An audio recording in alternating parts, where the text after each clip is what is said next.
Good morning, guys. Another profile pop-up, this time from Mary Hobson. And what I want to show here is when I do a search for Mary, with a common name that she has, unfortunately, as you can see on that screen, 73 results come back from Mary Hobson. Now, that may be other combinations as well, but that is a critical issue that you're up against right now, Mary. And notice you have the default headline of your current position at your current company. And without a picture, there's nothing that you have right now that's standing out, especially with the title like that. Let's dive in a little bit more and find out some other things that are going on. Here you got no background, and you could definitely add something there if you'd like. You don't have to. But the biggest thing going on here is your picture. People want to see a picture so they get to know you. It's one of the key things that LinkedIn suggests, one of the top 3 things, in fact, that you should have. That, I would say, the top 3 things are the background picture. Not as important, though, is the headline. And again, just having the default is probably not good enough. You've got a lot more that you could be doing. And your name is going to be key too. Now, why do I say the name is key? Because if I scroll all the way down and I have to do this, I see PMP right here. And I see for your certifications, if I can find them here, where do they go?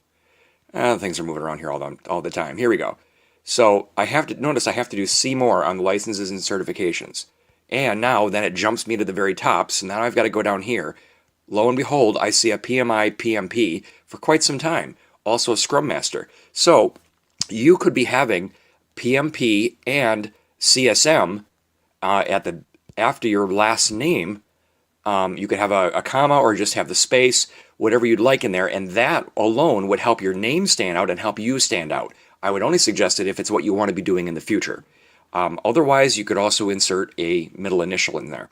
So otherwise, what I would say is, you are, if you notice, the other big thing, you don't have a summary, and that is huge. That is right up there as one of the top things. Not only is it searchable, but it gives us something to relate to you about. So it tells us your story, tells us what you're great at, tells us what you want to be doing. There's so much that you can be doing with a summary that, for example, you can't do with a resume. And that's huge. That's going to be putting you in a bracket of not having an all-star status. So if you go in and you go to update your profile, you will see that you do not have an all-star status just from the fact alone that you don't have the summary.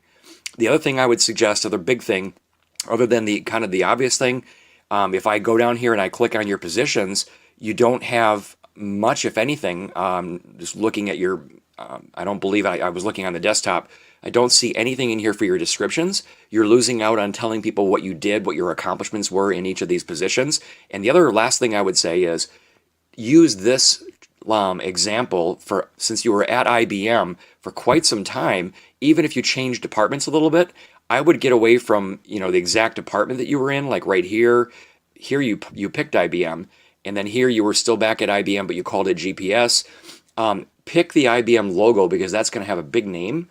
And then you can always clarify, you were in this department, but I wouldn't do it right up front. I would do that a little bit lower in each of these positions. Say what your role was. The reason I say that is you don't want to take up too much time talking about the role and where you were in the department and the location.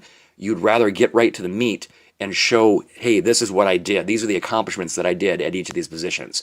Do that, and this will roll up nicely, and it will look a lot better. You'll get rid of these gray icons as well for that. So anyway, a couple hopefully good suggestions here that will get you your profile popping. Hope that helped, Mary. Thanks so much. Have a good one.